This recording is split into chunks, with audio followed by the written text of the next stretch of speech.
안디옥 교회에 선지자들과 교사들이 있으니 곧 바나바와 니게르라 하는 시몬과 구레네 사람 루기오와 분봉왕 헤롯의 젖동생 마나인과 및 사울이라. 주를 섬겨 금식할 때에 성령이 이르시되 내가 불러 시키는 일을 위하여 바나바와 사울을 따로 세우라 하시니 이에 금식하며 기도하고 두 사람에게 안수하여 보내니라. 두 사람이 성령의 보내심을 받아 실루기아로 내려가 거기서 배 타고 구브로로 가서 살라미에 이르러 하나님의 말씀을 유대인의 여러 회당에서 전할새 요한을 수행원으로 두었더라. 온 섬 가운데로 지나서 바보에 이르러 바예수라 하는 예수의 거짓 선지자인 마술사를 만나니 그가 총독 서기오 바울과 함께 있으니 서기오 바울은 지혜 있는 사람이라. 바나바와 사울을 불러 하나님의 말씀을 듣고자 하더라. 이 마술사 엘루마는 이 이름을 번역하면 마술사라. 그들을 대적하여 총독으로 믿지 못하게 힘쓰니 바울이라고 하는 사울이 성령이 충만하여 그를 주목하고 이르되 모든 거짓과 악행이 가득한 자요 마귀의 자식이요 모든 의의 원수요 주의 바른 길을 굽게 하기를 그치지 아니하겠느냐. 보라, 이제 주의 손이 내 위에 있으니 내가 맹인이 되어 얼마 동안 해를 보지 못하리라 하니 즉시 안개와 어둠이 그를 덮어 인도할 사람을 두루 구하는지라. 이에 총독이 그렇게 된 것을 보고 믿으며 주의 가르치심을 놀랍게 여기니라. 아멘. 사도행전을 둘로 나눈다면 12장까지를 전반부라고 할 수 있겠고 13장부터를 후반부라고 할 수가 있겠습니다. 전체 분량으로는 이제 대강의 절반이라고는 할 수 없지만 이제 바울을 중심으로 한 1차, 2차, 3차 전도 여행 그리고 로마로 압송되어져 가는 과정 속에서의 전도의 여정이 이제 13장부터 시작이 됩니다. 12장까지는 베드로와 요한도 등장하고 또한 스데반도 등장을 하고 그리고 사울이 이제 예수님의 음성을 듣고 회심하게 되어지는 사건과 그 이후에 안디옥 교회가 세워지는 과정까지가 언급이 되었다면 이제는 안디옥 교회로부터 안디옥 교회를 중심으로 해서 펼쳐지는 바울의 전도 여행이 본격적으로 다루어지는 것입니다. 정확하게는 이제 오늘 본문의 4절부터가 1차 전도 여행이라고 이렇게 말을 할 수가 있겠습니다. 이 안디옥 교회가 이제 자연스럽게 말씀의 중심을 자리하고 있게 되는데 이전에는 당연히 예루살렘 교회가 뭐 거의 유일하다시피 한 중심 교회로 이렇게 자리하고 있었습니다. 잘 아는 것처럼 예루살렘에 박해가 가해졌을 때 사도들과 제자들이 여러 곳으로 흩어졌고 그들이 복음을 전하게 되었을 때 예수님을 알지 못하던 유대인들은 물론이거니와 예수님을 따르던 그리스도인들도 이곳저곳으로 사방으로 많이 흩어지게 되었습니다. 예루살렘은 지금 이 말씀이 쓰여진 당시도 이제 로마 제국의 휘하에 있었지만 오래도록 여러 나라의 핍박을 받는 가운데에 그들은 이런저런 이유로 흩어졌으나 하나님께서 유대 백성들을 택하셨다는 그러한 선민 의식을 그들의 신앙으로 가지고 살아가고 있었습니다. 그러는 중에 이 안디옥, 엊그제 말씀을 드린 것처럼 안디옥은 이제 인위적으로 세워져서 명명된 도시들 가운데의 하나입니다. 그러니까 성경을 보다 보면 안디옥이 수리아 안디옥, 또 비시디아 안디옥 이렇게 구별되어져서 나오기도 하고 또한 성경에 등장하지 않은 많은 고대의 도시들도 안디옥이라는 이름을 가지고 있기 때문에 그것만 생각하면 우리는 좀 헷갈릴 수가 있습니다. 예루살렘 교회로부터 북쪽으로 약 500km 떨어진 곳에 안디옥이라는 도시가 있었고 그곳에 세워진 교회가 안디옥 교회입니다. 여러분, 예루살렘이라는 도시하고 안디옥이라는 도시 중에 어느 곳이 더 큰 도시였다고 짐작이 되십니까? 비교할 수도 없을 만큼 안디옥이 훨씬 큰 도시였습니다.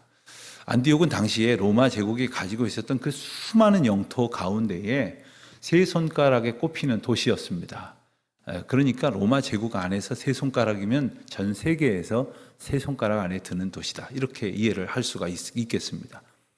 로마 제국의 수도였던 로마라는 도시가 그 첫 번째였고, 그리고 알렉산드리아라는 도시가 두 번째를 크기로 영향력으로 차지하게 된다면 이제 안디옥이 세 번째 도시가 됩니다. 그 안디옥에 교회가 세워졌다는 것은 큰 도시에 많은 사람들을, 특별히 안디옥은 거의 오늘날로 말하면 마치 뉴욕 정도나라고 말할 수 있는 온 세계 온 인종들이 다 모여드는 그러한 도시였습니다. 자연스럽게 하나님께서 그곳을 택하신 이유는 그곳에 와 있는 사방의 모든 민족들을 향하여 복음이 선포되고 증거되고 그것을 통해서 자연스럽게 사방으로 이렇게 퍼져나가는 그러한 은혜를 예비하신 것이라고 우리는 알 수가 있습니다. 그 안디옥 교회에 선지자들과 교사들이 있었다 하면서 5사람의 이름이 등장을 합니다. 바나바, 니게르라 하는 시몬, 구레네 사람 루기오, 분봉왕 헤롯의 젖동생 마나엔 및 사울이라. 우리는 이 바울과 사울이라는 이름 외에 나머지 세 사람에 대해서 언뜻 이제 익숙하지 않습니다만은 이 이름을 여러 가지로 분석을 해보면 다양한 인종, 그리고 다양한 사람들, 그리고 다양한 곳의 출신을 가진 그런 사람들이 안디옥 교회의 이제 지도자로서 그 교회를 섬기고 이끌고 있었다 하는 겁니다. 이 니게르라 하는 시몬이라는 말을, 그 니게르라는 말은 오늘날에 미국 같은 곳에서는 이 말을 사용했다가는 총을 맞을 수도 있는데, 이건 니그로라고 하는 그 말 뜻을 가지고 있는 겁니다. 흑인이라는 말을 비하해서 하는 말이죠. 그러니까 이 시므온은 아프리카 출신의 흑인이거나 아니면은 당시에 이 소아시아에서 살고 있는 사람들이 볼 때 이제 자기들보다 훨씬 아프리카 사람까지는 아니어도 이제 그 짙은 피부색을 가진 그러한 사람이라 이렇게 추정을 할 수가 있습니다. 구레네 사람 루기오. 구레네 또한 저 아래 동네 사람이죠. 예루살렘보다 훨씬 아래 동네에 위치했던 루기오라고 하는 사람, 또 분봉왕 헤롯의 젖동생. 그러니까 헤롯이라는 이름을 가진 왕이 여러 등장을 하는데, 분봉왕, 그러니까 다스리는 지역을 나누어 갖고 이 나뉘어진 곳을 이제 다스리고 있었던 또 다른 이름의 헤롯이라고 하는 사람의 젖동생. 그러니까 젖동생이라는 말은 이제 유모가 그 왕궁에서 일하는, 그래서 왕자들을 키우는 그 유모가 돌보는 왕자가 아닌 또 다른 그 어떤 아이들이라는 의미를 가진 겁니다. 그러니까 그가 왕족은 아니었을지 몰라도 상당한 권력 가까이에서 자라는 사람이라는 뜻입니다. 그러니까 이 다양한 형편에 있는 사람들을 함축적으로 묘사한 내용입니다. 2절을 보니까 주를 섬겨 금식할 때에 성령이 이르시되, 여기서 주를 섬겼다는 얘기는 하나님 앞에 예배를 드렸다라는 뜻입니다. 우리가 이 영어로 예배라는 말을 월십이라고도 하고 서비스라고도 말을 하는데, 이 서비스라는 말을 예배라는 뜻도 있지만 우리가 보통 이렇게 누구한테 서비스를 베풀었다, 식당에 가서 서비스를 잘 받았다, 어디는 서비스가 좋지 않다, 이런 이야기로 같이 이렇게 사용하지 않습니까? 누군가를 이렇게 섬기는 것은 이 하나님 앞에 섬긴다고 했을 땐 그것이 예배가 되는 것입니다. 그런데 예배하면서 금식할 때에 성령이 이르시되, 그들이 왜 금식을 했는지를 특정하지는 않고 있습니다. 우리가 그것에 관심을 갖는 이유는 우리는 금식을 특별할 때나 하는 것으로 이렇게 뭔가 급한 일이 있고 그리고 간절한 기도 제목이 있을 때 그렇게 금식한다 이렇게 생각을 하지만, 초대교회 교인들은 주기적으로 금식을 하면서 하나님 앞에 기도의 시간을 갖고 예배의 시간을 갖고 주님께 더 가까이 나아가는 그 계기로 삼았다는 것을 우리가 염두에 두어야 합니다. 그렇게 기도하는 중에 성령께서, 가만히 보면 정말 성령께서는 우리가 하나님 앞에 예배의 삶을 살아갈 때, 그리고 기도하면서 주님 앞에 더 가까이 그 뜻을 알고자 애쓸 때에 주님께서 우리 가운데에 특별히 더 말씀하시고 더 사명을 주신다는 것을 우리가 알게 됩니다. 그러니 우리가 주께 더 가까이 가려고 하는 그 노력이 없이 하나님께서 우리에게 특별한 은혜를 주시고 특별한 사명을 주시기를 바라는 것은 앞뒤가 안 맞는 것이 될 것입니다. 안디옥 교회 공동체가 하나님 앞에 예배하고 금식하며 그리고 하나님의 뜻을 구하며 살아갈 때에 이제 성령께서 시키는 일을 위하여 바나바와 사울을 따로 세우라, 이렇게 말씀을 하십니다. 그러니까 바나바와 바울을 그들 공동체 가운데에서 지금 하던 일에서 구별하여 이제 내가 맡길 일을 위해서 구분하라 하는 겁니다. 그래서 그들이 다시 금식하며 기도하고, 즉 하나님의 뜻을 이제 그들 가운데에 분명히 가질 수 있도록, 우리가 기도해야 될 이유 가운데 이런 이유가 있는 겁니다. 이렇게 해야 될까 저렇게 해야 될까, 이렇게 하는 것도 맞는 것 같고 저렇게 하는 것도 맞는 것 같을 때 지금 내 생각이 이랬다 저랬다 하는 것입니다. 하나님의 인도하시는 그 방향, 그리고 그 과정 가운데서 우리가 소중히 붙들어야 될 하나님이 주시는 그 가치가 무엇인지를 하나님 앞에 기도하면서, 하나님께서 이것들이 하나님의 뜻 가운데 있는 것이라면 하나님의 뜻으로 어떤 것이 분명히 우리 가운데 명확하게 깨달아질 수 있도록 주님의 성령의 은혜를 구하는 것이죠. 그들은 기도하고 두 사람을 안수하여 보냈다 했습니다. 이렇게 1차 전도 여행은 시작이 됩니다. 석절의 말씀으로 함축적으로 이야기를 했지만 사실 간단한 일은 아니었을 것입니다만은 그들은 이제 바울과 바나바, 다시 말하면 안디옥 교회의 가장, 이 학자들은 1절에 다 나오는 그 5명의 명단을 이 교회의 일종의 쉽게 말하면 서열 내지는 그 어떤 그 치리의 지도권의 어떤 구분을 이렇게 이름을 한다고 하면, 가장 그 교회를 앞서 이끄는 바나바와, 또 아마도 그가 이제 바나바의 영입으로 인하여 다른 사람보다 뒤늦게 들어와서 맨 마지막에 이름이 기록되었을지 모르지만 훗날 가장 강력한 영향력을 발휘하는 사울을 보낸다고 하는 것은 그 대단히 어려운 일이었을 것이라고 생각이 듭니다. 여러분, 하나님께서 우리 공동체에 가장 크게 기여하고 있는, 영향력을 미치는 사람들을 따로 떼어가지고 내가 그들에게는 다른 일을 맡길 테니 기도하여 보내라 한다면 참 그거 받아들이기 어려울 거예요. 이 사람이 우리 가운데 필요합니다. 우리한테 왜 이 사람을 떼어놓으십니까? 이런 생각을 하게 될 것이지만 하나님께서는 성령의 보내심을 통해서 그들을 이끌어 가십니다. 지도를 하나 보여드리도록 하겠습니다. 1차 전도 여행을 이제 간단하게 볼 수 있는 그림입니다. 여러분 보시기에 오른편에 안디옥이 있습니다. 안디옥에서 실루기아는 이제 그 항구를 표시했는데 약간 안쪽에 표시된 것 같지만 이제 안디옥에서 가장 가까운 위치한 항구가 실루기아입니다. 이 안디옥이라는 도시에 어떤 그 여러 가지 그 물자를 공급하고 그리고 사람들을 수송할 수 있도록 가까이에 인공적으로 세워진 항구가 실루기아입니다. 그곳에서 배를 타고 이제 아래쪽에 있는 섬, 바보와 살라미라는 그 글씨가 쓰여져 있는 섬이 바로 오늘날의 키프로스 섬, 구브로 섬입니다. 그 살라미에 이르러, 그리고 섬을 가로질러서 바보라는, 이름이 좀 우스꽝스러우면 영어식으로 이야기하십시오. 파포스라고 그렇게 부를 수도 있습니다. 어쨌든 살라미와 바보를 거쳐서 다시 배를 타고 이제 내륙 지방으로 가서 이제 녹색 이 선을 따라서 여정을 감당한 후에 이제 붉은색 여정을 따라서 이제 안디옥으로 귀환하게 된다 하는 겁니다. 오늘 본문에는 이 살라미에서 있었던 일, 그리고 바보에서 있었던 일을 이야기합니다. 살라미에서는 하나님의 말씀을 유대인의 여러 회당에서 전했다고 했습니다. 그러니까 이미 키프로스 섬에는 유대인들이 많이 있었고 그들은 회당을 이루고 있었습니다. 그리고 바울이 함께 하고 있는 이 바나바와 그리고 수행원으로 따라간 요한은 우선 유대인들에게 가서 하나님의 율법을 알고 있는 사람들에게 하나님의 율법이 그리고 약속이 증거한 분이 바로 예수 그리스도라, 이 복음의 소식을 전했습니다.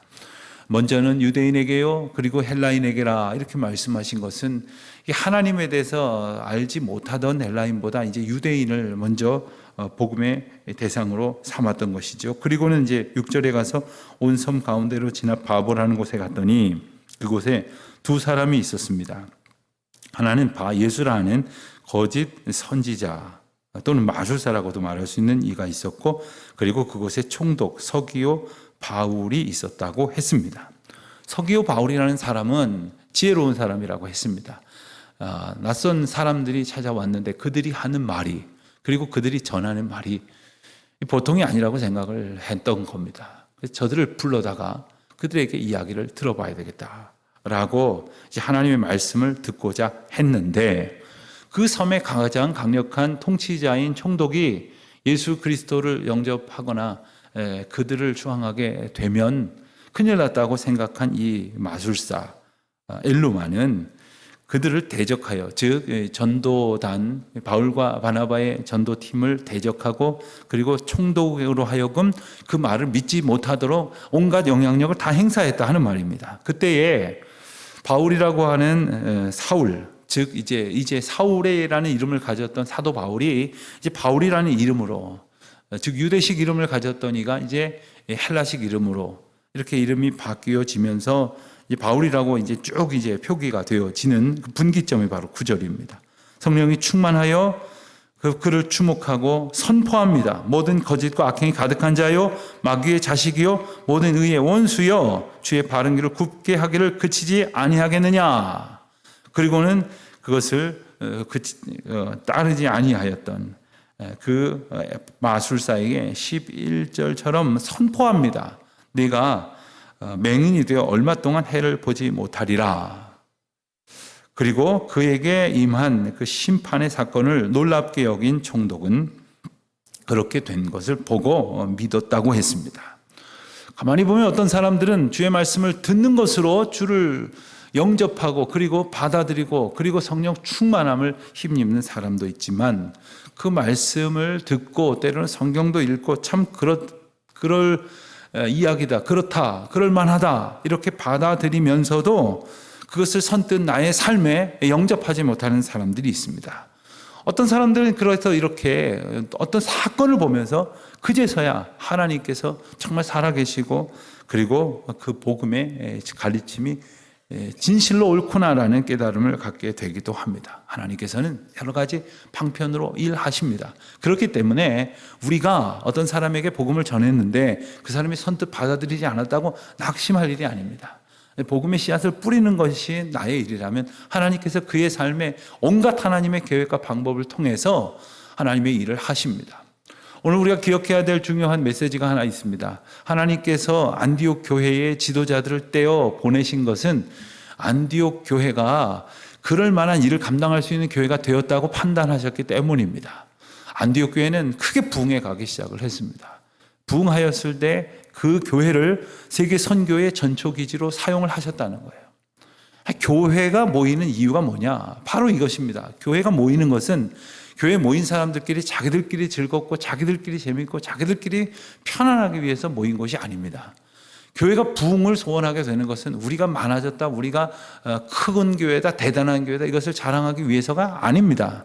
하나님께서 맡겨주신 그 사명을 감당하기 위한 그 소망을 가지게 하시고, 그리고 그 소망을 가진 이들이 하나님 앞에 기도하면서 주님께서 이끄시는 일에 순종해서 선교의 사명을 감당하게 하시는 것이 교회 공동체라 하는 겁니다.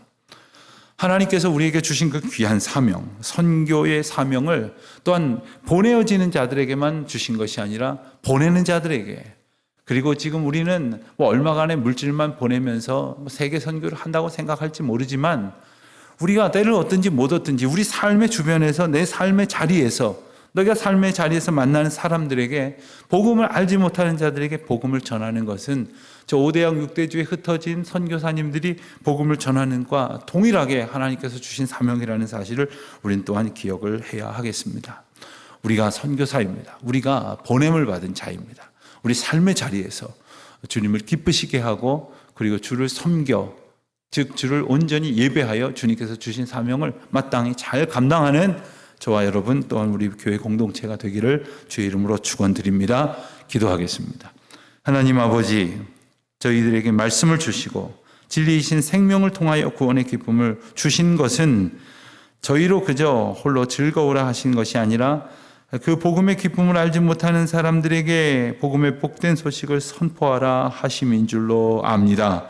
이것을 깨닫는 것 그리고 이것을 지키는 것에 진심으로 나아가는 저희 교회가 되게 하여 주시옵시고, 그리고 하나님께서 일하게 하시는 그 일을 감당하는 기쁨으로 충만할 때 주께서 베푸시는 놀라운 은혜를 얻게 하여 주시옵소서. 예수님의 이름으로 기도드립니다. 아멘.